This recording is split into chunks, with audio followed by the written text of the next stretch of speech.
পৃথিবীর ইতিহাসে এমন একজন জালেম দেখাতে পারবেন না যে জালেম জুলুম করেছে আর তার প্রায়শ্চিত্ত তাকে দুনিয়াতে পেতে হয়নি। পৃথিবীর ইতিহাসের সর্বপ্রথম জালিম, মানব সভ্যতার মানব ইতিহাসের সর্বপ্রথম জালিম ছিল কাবিল।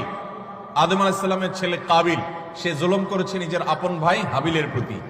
আল্লাহ তাআলা তার মুখ সম্মোচন করে দিয়েছেন, তাকে অপমান অপদস্থ করেছেন, তার এই কুকর্ম আল্লাহ তাআলা ফাঁস করে দিয়েছেন। এটি ছিল আল্লাহর পক্ষ থেকে তার জন্য দুনিয়ার শাস্তি, আখিরাতের শাস্তি তো আছেই।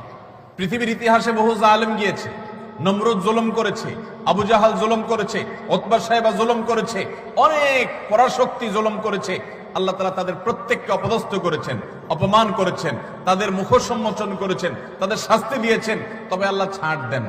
আল্লাহ বলেছেন ইন্নামা নুমলি লাহুম, আমি ছাড় দিয়ে রাখি। ইন্না কাইদি মাতিন, ছাড় দেওয়ার পরে যখন ধরি, সেই ধরাটা হয় বড় শক্ত, সেটা থেকে বাঁচার কোনো উপায়